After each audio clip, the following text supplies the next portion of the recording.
दोस्तों, एक बार ऐसा हुआ कि सभी ऋषियों महर्षियों में इस बात की चर्चा हुई कि त्रिदेवों में सर्वश्रेष्ठ कौन है और किस देवता को हमें सर्वश्रेष्ठ मानना चाहिए। दोस्तों, अनादिकाल से ही हम सभी मानते और जानते आ रहे हैं कि सहनशीलता किसी भी व्यक्ति को परखने का सबसे बड़ा पैमाना होता है, चाहे मनुष्य हो या देवी देवता। ये तो सब लीला की बातें हैं, किंतु लीला में भी भगवान हमें संदेश देते हैं कि यदि आप में सहनशीलता का गुण नहीं है तो आप में कुछ नहीं है। जब सभी ऋषि महर्षियों ने इस बात को स्वीकार किया कि ब्रह्मा विष्णु और महेश त्रिदेवों में हमें यह देखना चाहिए कि सर्वश्रेष्ठ कौन है, इसकी परीक्षा कौन करे, यह प्रश्न उठ के खड़ा हुआ। तब सभी ऋषियों ने ऋषि भृगु से यह प्रार्थना की कि आप जाकर के ये देखें कि त्रिदेवों में सर्वश्रेष्ठ कौन है और किसकी सर्वाधिक पूजा होना चाहिए, किन्हें धरती पर सर्वाधिक अवतार लेना चाहिए। यह सुनकर ऋषि भृगु सबसे पहले ब्रह्मलोक पहुंचे। ब्रह्मलोक पहुंचने पर ऋषि ब्रह्मा जी ने ऋषि भृगु को देखा, किंतु भृगु ऋषि ने ना ही उनसे प्रणाम किया ना ही उनकी स्तुति की। इस पर ब्रह्मा जी अत्यंत क्रोधित हो गए। क्रोध से उनका मुख तमतमा गया, किंतु भृगु चूंकि ऋषि हैं और ब्राह्मण हैं, ऐसा सोचकर ब्रह्मा जी ने अपने विवेक से अपने क्रोध को दबा लिया। किंतु भृगु ऋषि तो परीक्षा ले ही चुके थे, वो समझ गए कि ब्रह्मा जी क्रोध के शिकार हो गए हैं। दोस्तों, वीडियो को कृपया ध्यान से सुनिएगा और हमारे चैनल को सब्सक्राइब एवं वीडियो को लाइक करना बिल्कुल भी ना भूलिएगा। इसके बाद भृगु ऋषि भगवान शिव के पास पहुंचे। जैसे ही भगवान शिव ने भृगु ऋषि को देखा तो वे अपने आसन पर खड़े हो गए और उन्हें आलिंगन करने के लिए उन्होंने अपने हाथों को बढ़ाया।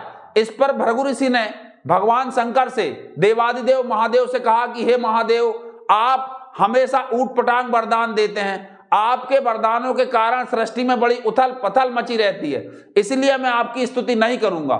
ये सुनकर महादेव को बड़ा तीव्र क्रोध आया और क्रोध के कारण उन्होंने अपना त्रिशूल निकाल लिया, किंतु इतने में ही माता सती बीच में आ गईं और उन्होंने भृगु ऋषि को अभय दान दिया। इस पर भृगु ऋषि समझ गए कि महादेव भी सहनशीलता की परीक्षा में असफल हो गए हैं। दोस्तों, ये सब लीलाएं रहती हैं, ना कोई छोटा है ना कोई बड़ा है, सभी एक ही हैं, किंतु इन लीलाओं के माध्यम से हमें यह समझाया जाता है कि हमें अपने जीवन में सहनशीलता को कभी भी नहीं खोना चाहिए। इसके बाद ऋषि भृगु भगवान विष्णु के धाम बैकुंठ पधारे। भगवान विष्णु शेषशैया पर लेटे हुए थे। जैसे ही उन्होंने भृगु ऋषि को देखा, उन्होंने खड़े होकर के भगवान भृगु को प्रणाम किया। इस पर भृगु ऋषि अत्यंत क्रोधित हो गए और उन्होंने कहा कि तुम यहाँ अपनी शेषशैया पर लेटे रहते हो और जहां तहां कुछ कुछ हो रहा है, इसकी तुम्हें कुछ भी चिंता नहीं। ऐसा अनर्गल प्रलाप करते हुए उन्होंने भगवान विष्णु की छाती पर एक लात मारी। इस पर भगवान विष्णु ने बिना क्रोधित हुए उनसे कहा कि हे देव, आपका क्रोध करना तो ठीक ही है, मैं हूं ही इस लायक, कृपया अब आप आसन पर बैठ जाएं और शांत हो जाएं और ये बताएं कि कहीं आपके पैर में चोट तो नहीं आई, क्योंकि मेरा वक्ष स्थल अत्यंत कठोर है।